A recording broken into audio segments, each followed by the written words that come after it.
হজরত মুসা আলাইহিস সালামের সময়ে কারুন নামের এক ব্যক্তি ছিল। সম্ভবত সে ছিল মুসা আলাইহিস সালামের চাচাতো ভাই। যাই হোক, কারণ মুসা আলাইহিস সালামের সম্প্রদায়ের এক বিশাল ধনাঢ্য ব্যক্তি ছিলেন এটি নিশ্চিত। মহান আল্লাহ তাআলা তাকে এত ধন সম্পদ দিয়েছিলেন যে তার চাবিগুলো গ্রহণ করার জন্য একদল বলবান লোকের পক্ষে অতিশয় কষ্টসাধ্য ব্যাপার ছিল। সম্পদের প্রাচুর্যে সে অত্যন্ত অহংকারী হয়ে ওঠে। আল্লাহ তাআলা তাকে কিভাবে মাটির মধ্যে তলিয়ে দিয়েছিলেন সেই ঘটনাটি আজকে আপনাদের জানাবো ইনশাল্লাহ।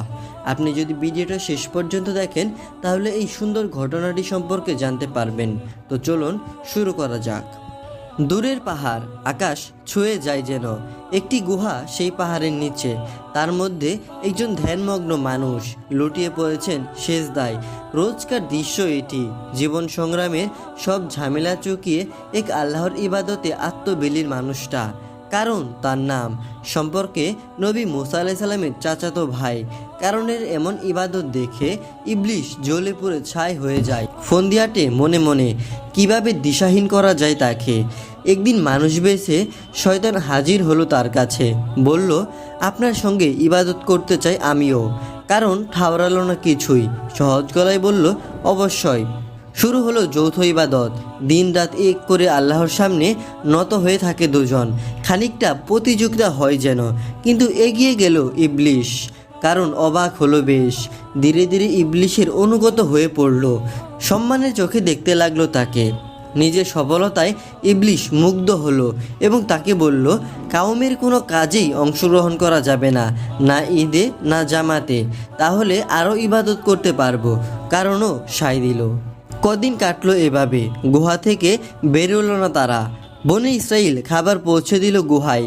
একদিন ইবলিশ বলল, আমরা কাউমের উপর নির্ভরশীল হয়ে পড়ছি, কি দরকার আছে, নিজেদের খাবার নিজেরাই উপার্জন করব। ঠিক হলো, সপ্তাহে একদিন উপার্জনে বেরোবে তারা।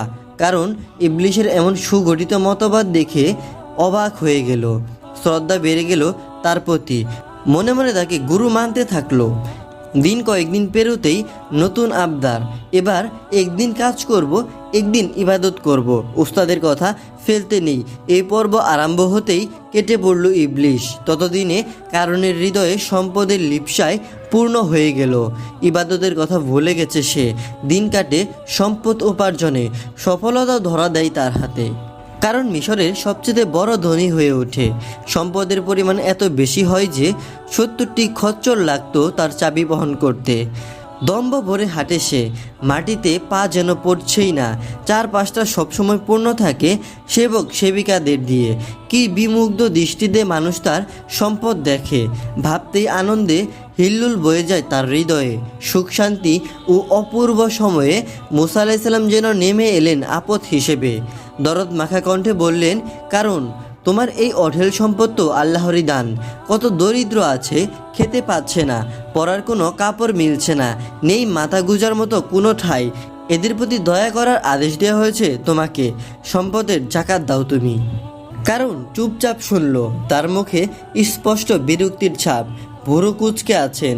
হুট করেই চিৎকার জুড়ে দিল, বলল, এই সম্পদ আল্লাহ দিয়েছে, নিজের শ্রম এবং বুদ্ধির জুড়েই হাসিল করেছি। কণ্ঠে অহংকার বোধ তার। ঔদ্ধত্য ঝরে পড়ছে চোখ থেকে। এরপর বলল, আচ্ছা কত জাকাত দিতে হবে? মুসা আলাইহিস সালাম বললেন, 1001 দিরহাম ও দিনার।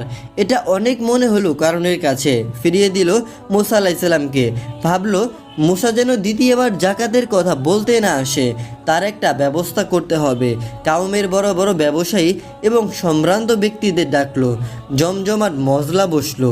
সবাইকে উদ্দেশ্য করে কারণ বলল, মুসাকে না ঠেকালে তোমাদের কষ্টে উপার্জিত সম্পদ সব জলে যাবে। লুটে পুটে খাবে ফকির মিসকিন।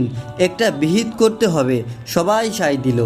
ডাকা হলো এক দেহপসারিণীকে। তার হাতে 1000 দিনার ও দিরহাম ধরিয়ে দিল। কারণ একটি কাজ করতে হবে তাকে। ওয়াজের ময়দানে শুধু বলতে হবে মুসা তার সঙ্গে জেনা করেছে। রাজি হলো সেই নারী। সপ্তাহে একদিন মুসা আলাইহিস সালাম বয়ান করতেন, দিতেন শরীয়তের দিক নির্দেশনা। সে সময় এলো। মুসা আলাইহিস সালাম দাঁড়ালেন, বলতে শুরু করলেন, হে লোক সকল, তোমরা জেনা ব্যভিচার থেকে বেঁচে থাকো। মাছ থেকে কারণ হাত তুলল। খুশি খুশি তার মুখ। বলল, যদি কেউ জেনা করে তাহলে শাস্তি কি হবে তার? মুসা আলাইসাল্লাম বললেন, পাথর মেরে হত্যা করতে হবে তাকে। মৌকা মিলল যেন, কারণ বলল, যদি আপনি করেন। মুসা আলাইসাল্লাম শান্ত গলায় বললেন, একই শাস্তি। কারণ এবার বলল, আপনি তো জেনা করেছেন, আবার বড় বড় উপদেশ দিচ্ছেন। মুসা আলাইসাল্লাম প্রমাণ চাইলেন। সেই নারীর ডাক পড়ল এবার, তার দিকে ইশারা করে কারণ বলল, এর সঙ্গে জেনা করেছেন আপনি, এই নারীই তার সাক্ষী।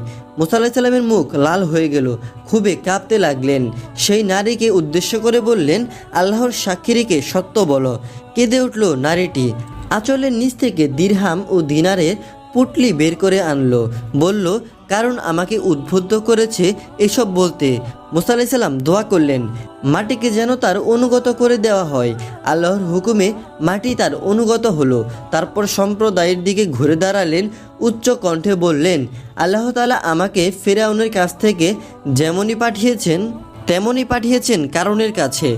তোমাদের যার ইচ্ছে কারুনের দলে ভিড়তে পারো, কিংবা আমার দলে। সবাই মুসা আলাইসাল্লামের পাশে এসে দাঁড়ালেন। রয়ে গেল দুজন আর কারুন। মুসা আলাইসাল্লাম আদেশ করলেন মাটিকে, পাকড়াও করো এদের। পায়ের গোড়ালি পর্যন্ত ডেবে গেল। কারণ অনুনয় শুরু করলো, ক্ষমা চাইল বারবার। মুসা আলাইসাল্লাম তার সিদ্ধান্তে অটল। ফের একই কথা বললেন। হাঁটু সমেত মাটিতে ঢুকে পড়ল তারা। ধীরে ধীরে তাদের গলা পর্যন্ত গেলে নিল মাটি। আবারও বলল, পাকড়াও। এরপর নিমেষেই তাদের গোটা দেহ উধাও হয়ে গেল। সূরা কাসাস আয়াত ৭৬ থেকে ৭৭।